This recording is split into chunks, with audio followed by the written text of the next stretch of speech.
இன்னைக்கு 12th அக்கௌண்டன்சிலேருந்து first chapter 12th problem பார்க்க போகிறோம்.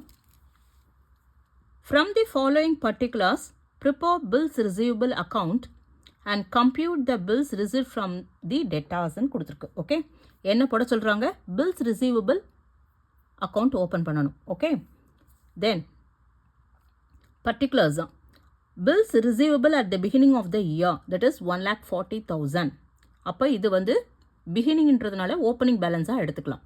Okay, bills receivable at the end of the year 2 lakhs. End of the இயருங்கிறது closing balance. Cash receive from bills receivable, cash received for bills receivable, that is 3,90,000. Cash ரிசீவ்ட்னா by cash தான் இல்லையா? Bills receivable டிஸானர்டு 30,000. Dishonour ஆக்சுவலாக எங்கே வரும்னா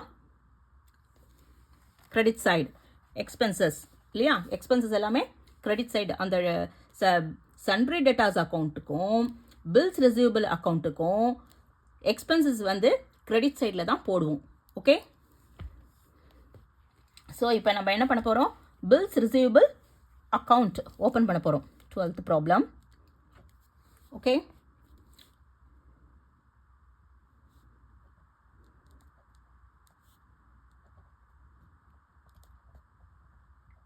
bills receivable account. Okay,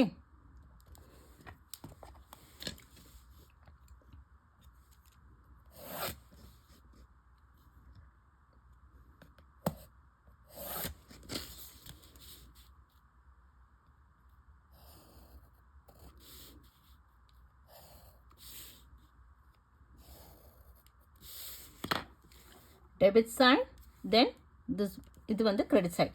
Particulars, then amount,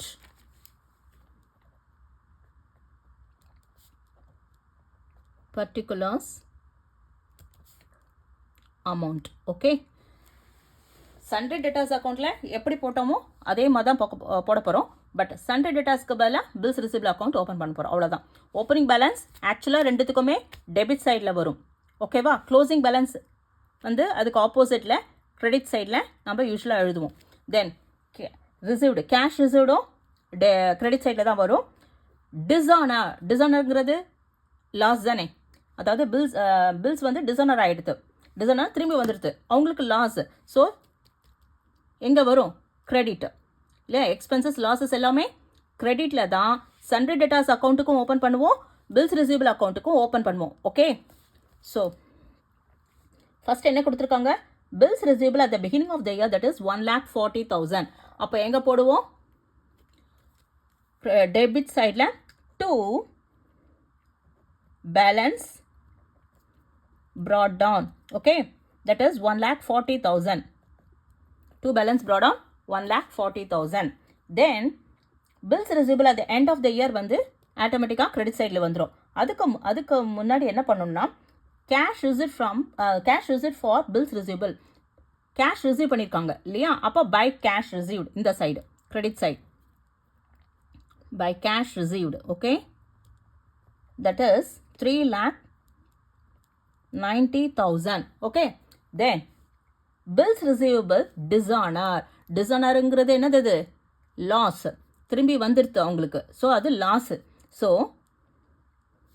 by டெட்டாஸ்ன்னு எழுதிக்கணும். Bills receivable அக்கௌண்ட்டில் திருப்பி பில்ஸ் ரிசீவபிள் வராது இல்லையா? டெட்டாஸ் யார் கொடுத்தது? டெட்டாஸ் கொடுத்துருக்குறாங்க, திருப்பி கொடுத்துட்டாங்க debtors. So debtors account. Okay, அது dishonour. Okay, that is how much? 30,000. ஓகேவா? பில்ஸ் ரிசீவபிள் அக்கௌண்ட்டில் திரும்பியும் பில்ஸ் ரிசீவபிள் வராது. யார் திருப்பி கொடுத்துருக்குறாங்க? சன்ட்ரி டேட்டாஸ் கொடுத்துருக்குறாங்க திரும்பவும் இல்லையா? டிஸானர் பண்ணியாச்சு. அவங்க யார் கொடுத்துருக்குறாங்க? சன்ட்ரி டேட்டாஸ் திருப்பி கொடுத்துருக்குறாங்க. So by sundry debtors. Okay, by debtors account 30,000, that is dishonour. Okay, then அடுத்தது க்ளோசிங் பேலன்ஸ் இருக்குது இல்லையா? 2 lakhs. அதை எழுதிக்கலாம். By balance carry down, how much? 2 lakhs. Okay, இப்போ எவ்வளோ வரும்?